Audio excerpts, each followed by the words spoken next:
मैं कई दिनों से हमारी यात्रा को फॉलो कर रहा हूं।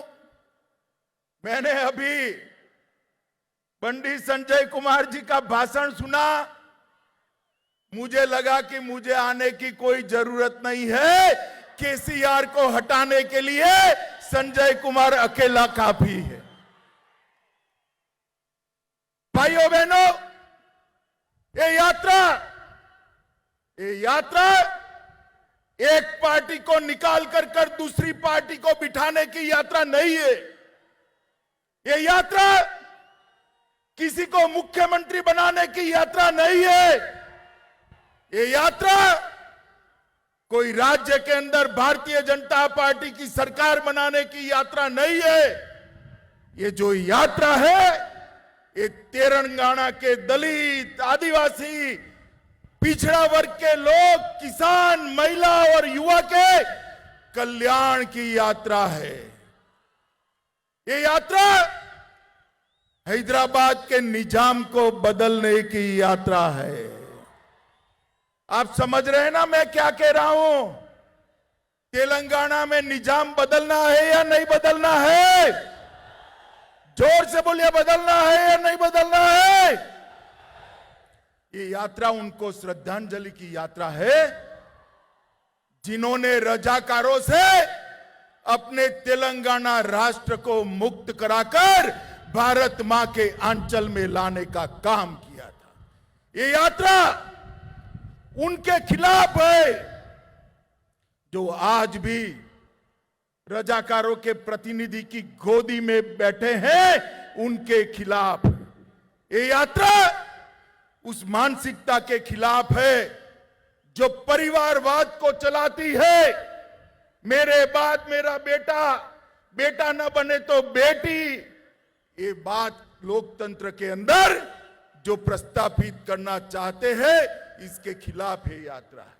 ये यात्रा अरबों खरबों का भ्रष्टाचार करने वाली टीआरएस पार्टी को उखाड़ कर फेंकने की यात्रा है।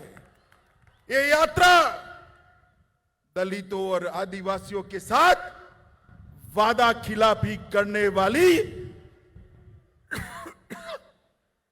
टीआरएस पार्टी को उखाड़ फेंकने की यात्रा है। और ये यात्रा तेलंगाना विमोचना दिन को मनाने का वादा कर मजलिस के डर से डर जाने वाले मुख्यमंत्री चंद्रशेखर राव को उखाड़ कर फेंकने की ये यात्रा है। और इसीलिए मैं यात्रा के अंदर आया हूं। मैं जब यहां आया हूं तब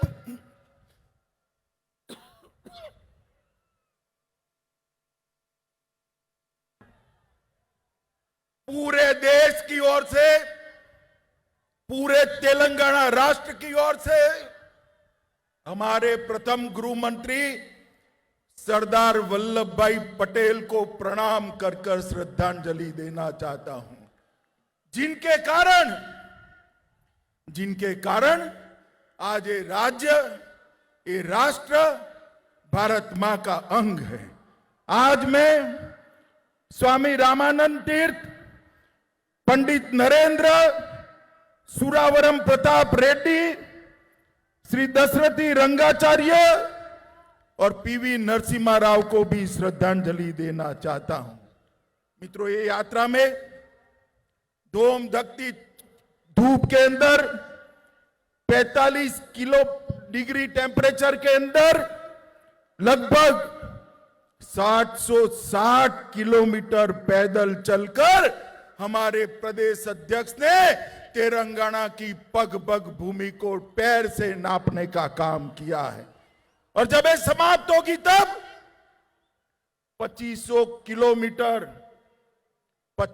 किलोमीटर की पैदल यात्रा समाप्त होगी। मित्रों, आज हमने इस प्रजा संग्राम यात्रा में भाग लेने के लिए एक मिस कॉल सबको देना है। मैं जोर से बोलता हूं, सभी लोग अपना मोबाइल निकालो, जरा मोबाइल निकालिए जिनके पास मोबाइल है। अरे यार निकालो, हाथ ऊपर करो जरा। निकाला सबने? मैं नंबर बोलूं? पक्का? 2 बार बोलूंगा।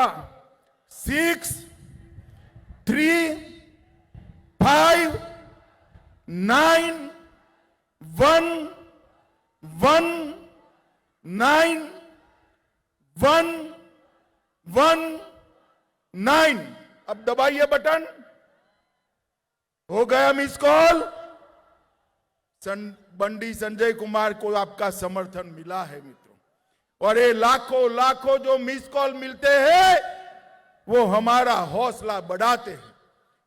2019 के चुनाव में तेलंगाना की जनता ने भारतीय जनता पार्टी को 4 सीट दी। 2 सीट हम बहुत नजदीकी मार्जिन से हारे हैं, मगर उसके बाद हैदराबाद नगर निगम का चुनाव हुआ हो, चाहे 2 उपचुनाव हुए हो, हर जगह पे आपने भारतीय जनता पार्टी को विजयी बनाने का काम किया है। मित्रों, आज मैं तेलंगाना की जनता को याद कराने आया हूं। यही चंद्रशेखर राव तेलंगाना की रचना के वक्त उन्होंने वादा किया था, निल्लू निधुलू नियमकालू। कुछ पूरा हुआ है क्या? अरे भाई जोर से बोलो, कुछ पूरा हुआ है क्या? कुछ पूरा हुआ है क्या? मैं आज आपको कहकर जाता हूं, मोदी जी के नेतृत्व में भारतीय जनता पार्टी की सरकार बनाइए। निल्लू निधुलू और नियमकालू का वादा हम पूरा करेंगे भारतीय जनता पार्टी की राज। जल भी मिलेगा, पर्याप्त बजट भी मिलेगा और रोजगार भी युवाओं को मिलेगा। युवाओं ताली बजाइए जोर से। युवाओं को रोजगार केवल और केवल भारतीय जनता पार्टी दे सकती है। मित्रों, आज मैं याद कराने आया हूं, चंद्रशेखर राव जी, आप सचिवालय में सेक्रेटरिएट में तो जाते नहीं है। युवाओं, इनको किसी तांत्रिक ने कहा है अगर सेक्रेटरिएट में गए तो सरकार चली जाएगी। ओ चंद्रशेखर राव जी, कान खोलकर सुन लो, सरकार जाने के लिए कोई तांत्रिक की जरूरत नहीं है। मेरा तेलंगाना का युवा आपकी सरकार को उखाड़ कर फेंक देने वाला है, क्योंकि आपने वादा किया था हर बेरोजगार को बेरोजगारी का भत्ता दिया जाएगा। युवाओं, मिला है भत्ता? जरा बताइए, मिला है भाई? आपने कहा था किसानों का कर्ज 1 लाख रुपए तक माफ करेंगे। कोई किसानों का कर्ज माफ नहीं हुआ। हर जगह सुपर स्पेशलिटी अस्पताल बनाना था, कुछ नहीं बना है। आपने वादा किया था 2 बेडरूम का हाउस देंगे। अरे 2 बेडरूम छोड़ो, प्रधानमंत्री हाउसिंग योजना को भी आप जमीन पर नहीं। आपने कहा था दलित भाइयों के लिए 50,000 करोड़ का बजट देंगे। चंद्रशेखर राव जी, कहां है वो बजट? आज मेरे तेलंगाना के दलित भाई आपके वादे के लिए पूछ रहे हैं। हर एससी, हर एसटी को 3 एकड़ भूमि देनी थी। 3 एकड़ क्या, 30 सेंटीमीटर भूमि भी आपने नहीं दी है। आपका वादा आज आपको याद कराने के लिए मैं आया हूं। बीसी कल्याण के लिए, पिछड़ा वर्ग बैकवर्ड क्लास के लिए हर साल 1000 करोड़ देना था। जरा 100 करोड़ भी दिया हो तो आप हिसाब किताब कल की प्रेस कॉन्फ्रेंस में करिएगा।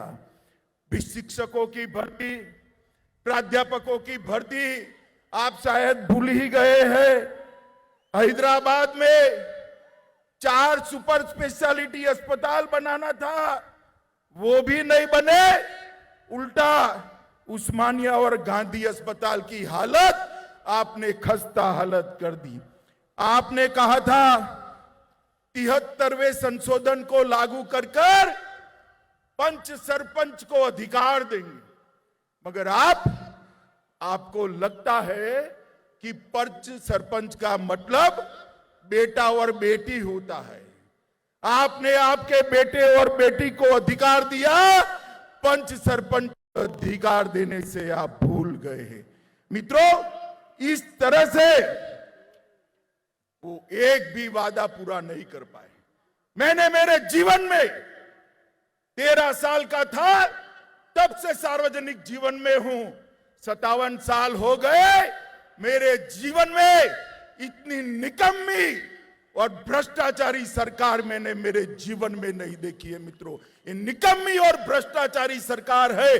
तेलंगाना का युवा आगे आए, भारतीय जनता पार्टी के साथ जुड़े और उखाड़ कर फेंक दो इस सरकार को, तब जाकर आगे किसी को भी मालूम पड़ेगा वादा खिलाफी नहीं कर सकते। मित्रों, लोगों का ध्यान भटकाने के लिए मोदी सरकार बॉइल्ड चावल नहीं खरीदती है।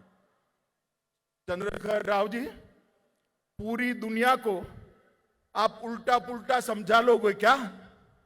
तेलंगाना की जनता बहुत अच्छे से जानती है, नरेंद्र मोदी सरकार आने से पहले चावल का समर्थन मूल्य 1340 रुपये था।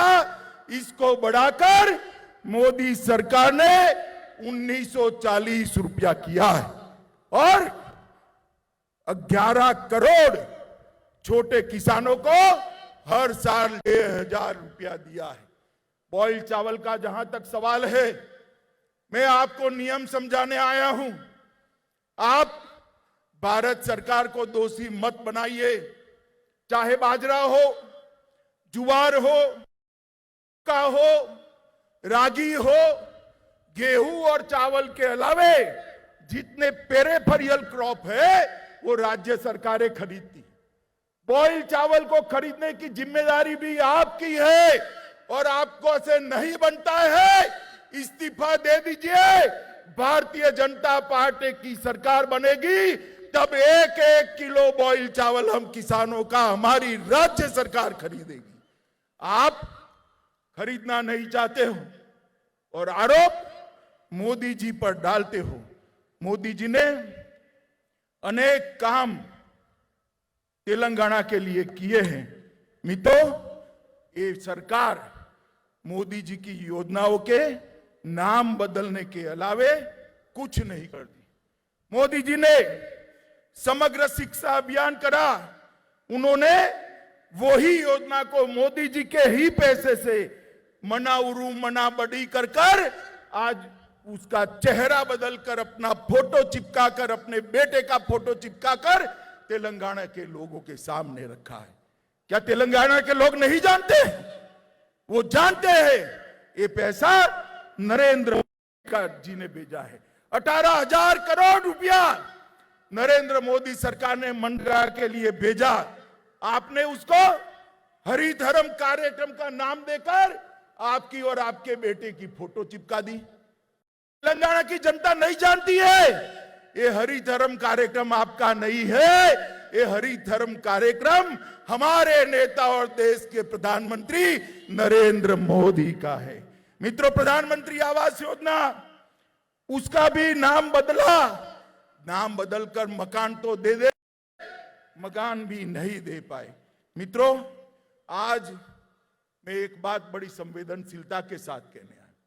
भारतीय जनता पार्टी का अपने विचारों और अपनी आइडियोलॉजी को लेकर तेलंगाना राष्ट्र की जनता के सामने जाए। हमारे कार्यकर्ताओं की दिन दहाड़े हत्या हो रही है। मुझे बताओ भाइयों, बहनों, माताओं, युवाओं, आप इससे सहमत हो क्या? जोर से बोलो, सहमत हो क्या? जोर से बोलो, सहमत हो क्या? ये चंद्रशेखर राव तेलंगाना को बंगाल बनाना चाहता है। आप बनाने दोगे क्या?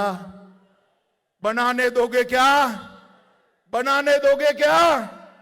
भाइयों बहनों, उनको रोकना पड़ेगा। मैं आज भारतीय जनता पार्टी के सब कार्यकर्ता के कंधे पर हाथ रखकर कहता हूं, यहां बोल कर जाता हूं, साई गणेश को जो आत्महत्या करनी पड़ी है, हम सुनिश्चित करेंगे कि साई गणेश के हत्यारों को सजा दिलाई जाए, जेल के सलाखों के पीछे डाल दिया जाए। कब तक बचोगे? कितने साल बचोगे? एक दिन तो चुनाव के मैदान में आना ही है।